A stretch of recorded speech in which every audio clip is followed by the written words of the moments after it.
How many of these 12 opening morning mistakes are you making before the sun even comes up?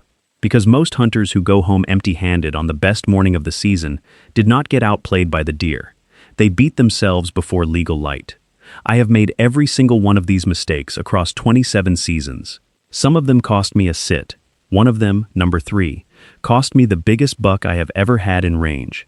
A deer I had been watching on cameras since July, and I handed him the information he needed to avoid me for the rest of the season in roughly 90 seconds of carelessness. I am going to walk through all 12 in the order they happen from the night before through mid-morning, and the pattern that connects them is this. Opening morning is not ruined by one big error. It is ruined by a chain of small ones, each one invisible on its own, that stack together into a morning where nothing moves, and you blame the moon phase or the weather, when the real problem was you. If you have blown an opening morning in a way I do not cover, I want to hear about it. Stay until the end because mistake 12 is the one that costs more mature bucks across a career than all the other 11 combined, and fixing it requires zero skill and zero money, just a decision most hunters refuse to make. Mistake 1. Eating a full scented breakfast before the hunt. Garlic, onions, heavily spiced food, and coffee are metabolized and partially excreted through your skin and lungs for 12 to 24 hours after you eat them.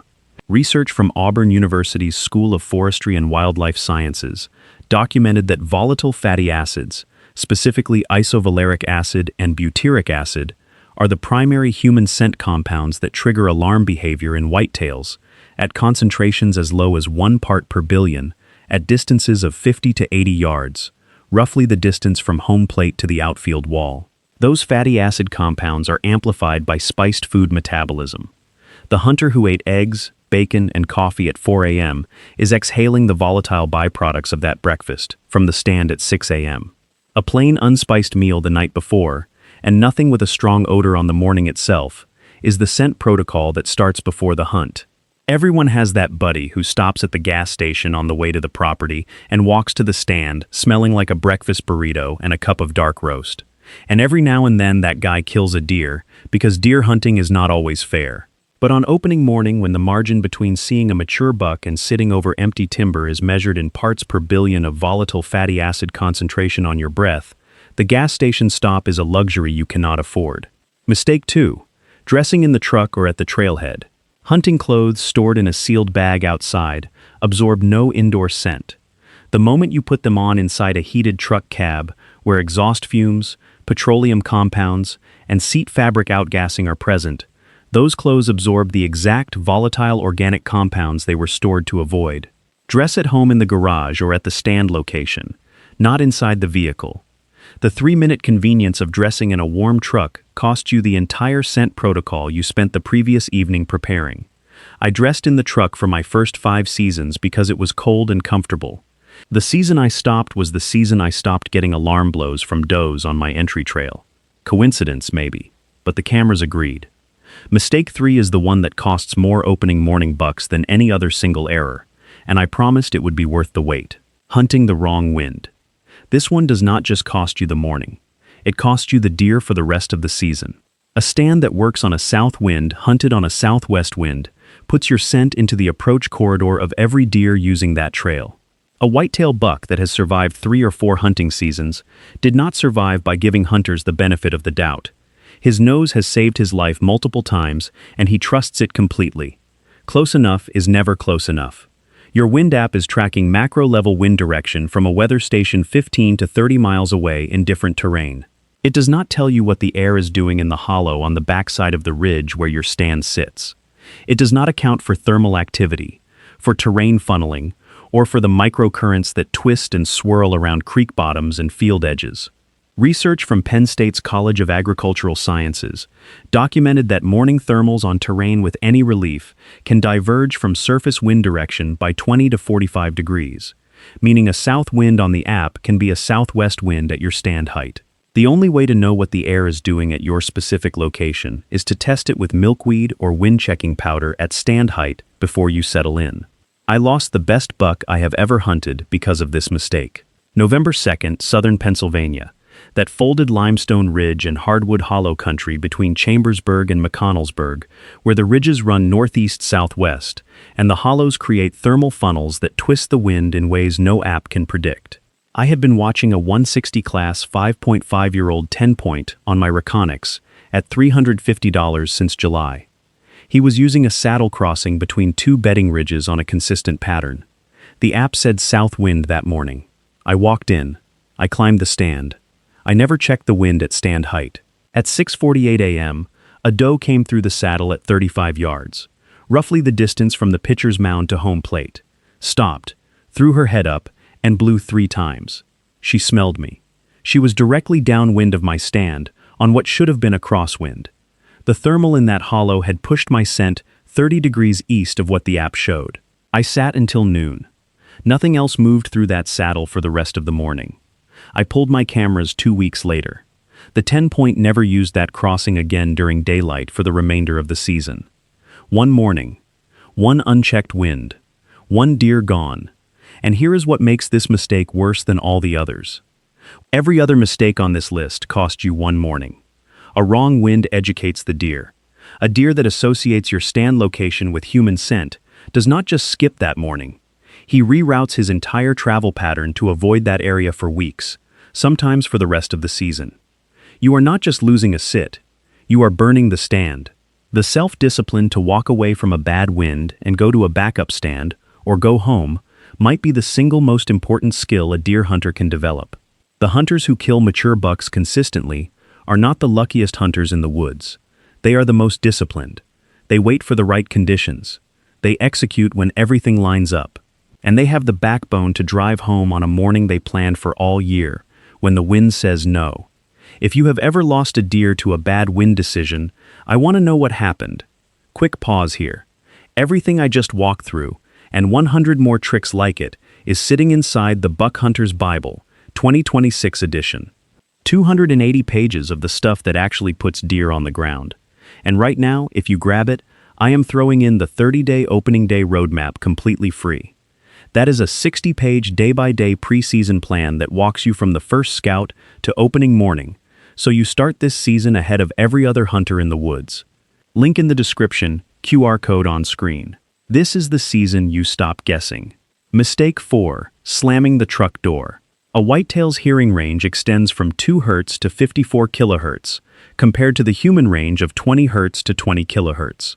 The low-frequency concussion of a truck door slamming in still morning air carries 400 to 600 yards, roughly 4 to 6 football fields, and is detectable by every deer within that radius as a large impact threat sound with no natural equivalent in their environment. Close the door with 2 hands, one pulling the handle and one controlling the door, until the latch catches without a sound. I watched a buddy slam his tailgate on a WMA in the Adirondacks, that steep spruce and hardwood country in the northern tier of New York where the valleys are tight and sound echoes off the rock faces. And a doe 300 yards away, roughly 3 football fields, bolted before he even put his boots on. The morning was over before he left the parking area. Mistake 5, using a full brightness white headlamp on the entry walk. A headlamp moving through timber at 5 a.m. is visible to any deer within line of sight, as a directed artificial light with no natural equivalent. Worse than the light itself is what it represents. Deer in hunted areas have learned to associate a moving light source with human entry. Use a dim red light headlamp at the minimum brightness necessary to walk safely, or walk in complete darkness if you know the route. I pre-walk my entry routes a week before season, so I can walk the route by memory and ambient starlight without touching the headlamp. A Petzl E+ light at $30, with a red light mode that runs at 2 lumens, is the dimmest functional headlamp I have found, and it is the only one I use on entry walks.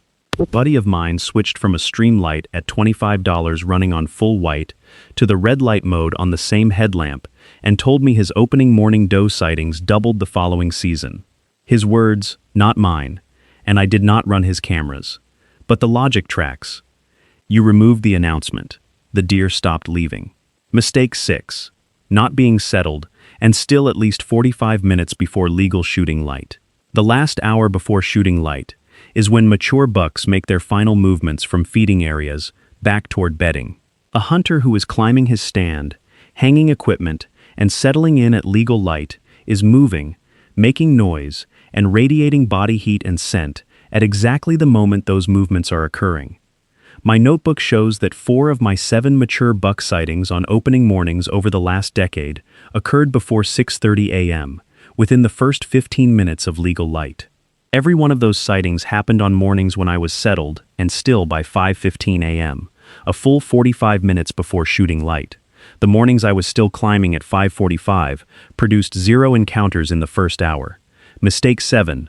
Walking through the bedding area to reach the stand. The most expensive entry route mistake available on opening morning. A hunter who crosses a primary bedding area in the dark deposits boot scent, body scent, and thermal disturbance through the exact zone where every mature buck on the property will be lying within 30 minutes of shooting light. Those bucks do not blow. They do not flag. They get up silently and move to the next available security cover, often on a neighboring property. You sit all morning in a stand over empty timber and never understand why the opener failed. The bedding area was your entry route. That decision was made in the dark before the hunt began. I made this mistake on a property in western North Carolina, that steep Blue Ridge country between Waynesville and Sylva, where the mountain laurel thickets on the north-facing slopes hold bedding cover so thick you cannot see 10 yards into it, roughly the distance from the free throw line to the basket. I walked through a laurel thicket to reach a stand on the ridge above it. My cut-back camera, at $120 on that thicket, showed 4 mature bucks using it as primary bedding in September. Opening morning, the camera showed all 4 bucks left the thicket between 4:30 and 5:15 a.m., heading in the opposite direction from my stand. They smelled me walk through their bedroom. 2 of them never returned to that thicket during daylight for the rest of October. Look, I am going to be straight with you. Everything I am walking through in this video is just a small piece of what is inside the Buck Hunter's Bible, 2026 edition, 280 pages, 101 field-tested tricks.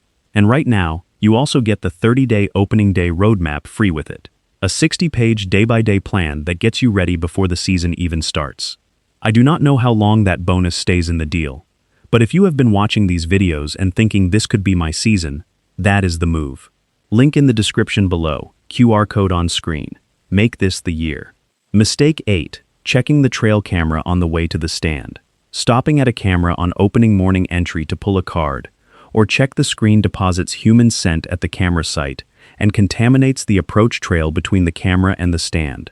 Opening morning is the single highest value hunt of the season, the one morning where every stand on the property is at maximum freshness.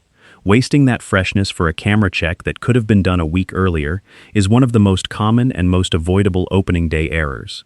Run a cellular camera like the Moultrie Mobile at $80 that sends photos to your phone without requiring a physical visit, or pull the card 7 days before the opener and plan your hunt from that data.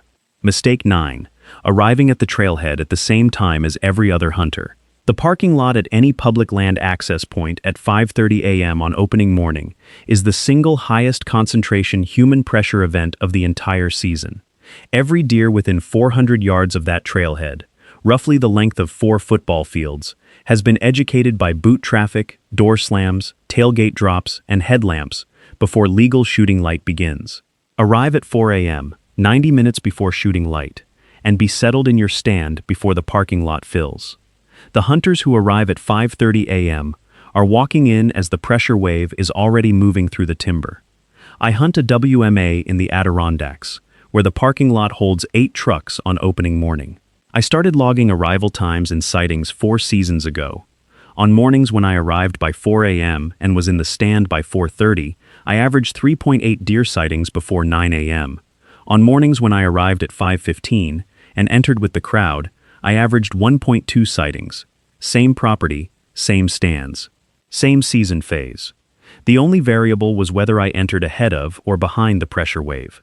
The data was clear enough that I stopped arriving after 4:15 a.m. on any public land opener. Mistake 10. Hunting the stand that produced last year without confirming it still makes sense. Crop rotation, timber harvest, mast failure, and neighboring pressure changes alter deer movement patterns every season. The stand that killed a mature buck 2 years ago may be dead this year because the food source shifted, the bedding cover changed, or the funnel that made it productive was altered by a storm or a timber cut. One afternoon of preseason scouting, checking whether current sign matches last year's pattern, is worth more than any amount of optimism about a historically productive location. I hunted a stand in the Adirondacks for 3 consecutive opening mornings, based on a buck I killed there the first year. The second and third years produced 0 sightings. A scouting trip the week before the 4th season revealed that a logging operation on the adjacent property had removed the bedding cover that funneled deer past my stand. The funnel was gone. The deer had rerouted. I had been hunting a ghost for 2 years because I never checked. The fix is simple. One afternoon of walking the property in late September with your eyes open. Are the rubs fresh? Is the scrape line active? Is the food source still producing? Did the neighbor cut timber? Did the cornfield switch to soybeans? Any one of those changes can redirect deer movement 200 yards, roughly 2 football fields, which is enough to turn a productive stand into a dead one. One afternoon of scouting is worth 3 mornings of optimism. Mistake 11. Making the first shot on a buck that is not fully identified. Opening morning adrenaline combined with low light, the pressure of the season opener, and the desire to kill the first deer that appears, produces more marginal shots on unidentified or incorrectly aged bucks than any other hunting day of the season. Practice a 3-breath protocol after antlers are spotted. 3 deliberate breaths before the bow comes up or the safety comes off. That creates a 15-second window for identification and shot confirmation. A hunter who spent 3 months building intelligence on a specific target buck and then abandons that intelligence in the first 10 minutes of legal light when antlers appear at 30 yards in the half-dark is making a decision he cannot take back. I shot a 2.5-year-old 6-point on opening morning my 8th season because I saw antlers at 25 yards in gray light, and my adrenaline overrode my judgment. The buck I had been targeting, a 4.5-year-old 10-point, walked through the same lane 40 minutes later while I was sitting in the tree with a filled tag and a sick feeling in my stomach. 3 breaths. 15 seconds. That is the difference between filling the right tag and spending the rest of the season knowing you made the wrong call. Mistake 12 is the one I promised at the beginning, and it is the mistake that costs more mature bucks across a career than all 11 others combined. Leaving the stand too early when nothing has moved. The hunter who climbs down at 9 a.m. on opening morning because nothing is moving is leaving at the beginning of the mid-morning movement window. Does that have been bedded for 2 to 3 hours, have deposited enough concentrated scent from their tarsal and interdigital glands in their bedding areas to create scent beacons that bucks begin checking at exactly this time? Research from the National Deer Alliance documented that roughly 30 to 40% of mature buck movement during peak season occurs between 10 a.m. and 2 p.m. On opening morning specifically, when every deer on the property is at its least educated state of the season, the 9 a.m. to 11 a.m. window produces mature buck encounters that the hunter who left at 9 will never know he missed. My notebook entry from November of last year reads, 9:40 a.m., 8-point stepped out of the laurel thicket at 28 yards, broadside, looking behind him at a doe bedded 50 yards back in the cover. I had almost climbed down at 9:15, because I had not seen a single deer in 4 hours. I talked myself into 30 more minutes. That 30-minute decision killed a buck I would have missed by 25 minutes if I had listened to the part of my brain that wanted to go get breakfast. My wife texted me at 8:45 a.m. asking if I was coming home for lunch. I typed back 30 more minutes. At 9:40 the buck appeared. I did not respond to her next text until I was standing over the deer at 10:15. She said the deer was worth the wait. I told her the 30 minutes were worth the 27 years it took me to learn that the hunt is never over at 9 a.m. on opening morning. The opening morning hunter who stays until 11 kills more mature bucks across a career than any other single behavioral change can produce. That is not a trick. That is not a technique. That is a decision, and it costs nothing except the willingness to sit in a tree when your body is telling you it is time to go home. Anything you have tried on opening morning that I did not cover, leave it below. Next time we are covering the 5 scent control mistakes that start the night before and cannot be fixed at the stand. Opening morning is not about luck. It is about how many of these 12 mistakes you eliminate before the sun clears the ridge. The deer are there. They have always been there. The question is whether you gave them a reason to leave before you ever had a chance. None of these 12 fixes require money. None of them require new gear. They require attention, discipline, and the willingness to be uncomfortable for a few extra hours in the cold. That is the price of a filled tag, and it is cheaper than every product in the pro shop. The deer have not changed. The mistakes have not changed. The hunters who fix them fill their tags.